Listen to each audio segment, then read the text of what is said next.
« Je suis plus forte que toi, monsieur Vide. Tu ne m'auras pas, espèce de vieux monstre !» criait-elle en agitant la bouteille, le bras levé. Sa colère se calma tandis qu'elle considérait le récipient. Elle s'amusait à faire couler l'alcool sur sa langue jusqu'à ce que la bouteille ne lui tombe des mains. Puis, elle se laissa tomber sur le lit en poussant un râle avant d'entamer un dialogue à deux voix. « Mais arrêtez, arrêtez, s'il vous plaît, arrêtez! Maman, maman, où tu vas? Non, reste! Mais où tu vas? Papa, s'il te plaît, non, lâche-la, s'il te plaît !» disait l'enfant. « Descends vite à la réception et dis-leur d'appeler la police, vite !» Sa crise de panique avait viré à la paranoïa. Elle ouvrit tous les tiroirs, regarda sous le lit, dans la baignoire, par la fenêtre, pour s'assurer que personne ne se cachait dans quelque encablure. Vêtue d'une blouse bleue délavée fournie par l'hôpital d'Aubernais, où elle avait été emmenée par les pompiers, prévenue par le responsable de l'hôtel, le bras gauche abandonné à une perfusion, Marthe fixait la fenêtre. On toqua à la porte. C'étaient ses parents, accompagnés de Philippe. La stupeur et l'incompréhension se lisaient sur le visage de ces êtres qu'elle aimait plus que tout.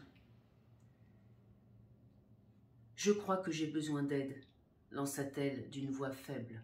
« Oui, ne t'inquiète pas, on va s'en sortir. On va organiser ton retour à la maison en ambulance. » Philippe laissa ses beaux-parents près de Marthe le temps d'effectuer les formalités de transfert. « Votre fille n'est pas à proprement parler une alcoolique, alors ne vous acharnez pas à la pousser à arrêter de boire. Ce dont elle a besoin, c'est de comprendre ce qui l'a amenée jusqu'ici et jusqu'à ce presque suicide. Pourquoi ici, pourquoi ainsi? Et vous, ses parents, vous avez peut-être les réponses sans le savoir, car vous êtes les gardiens de son passé, et que bien des réponses résident justement là, dans le passé. » leur dit tout de go l'addictologue après que Marthe fut prise en charge par les ambulanciers. L'année qui suivit ressemblait au grand chantier de construction d'un édifice conçu pour durer des millénaires. Les parents de Marthe et ceux de Philippe organisaient à leur tour un événement mensuel. Un déjeuner ou un dîner à la maison, comme au restaurant, une sortie culturelle, une excursion, un pique-nique. Ils étaient même allés dans une guinguette à l'occasion de l'anniversaire de naissance de Simone Signoret, au prétexte que l'actrice avait laissé une trace indélébile à Monique dans Casque d'or. Ce programme, appelé « Année de digression », leur avait été conseillé par le docteur Florasso, qui suivait Marthe hebdomadairement.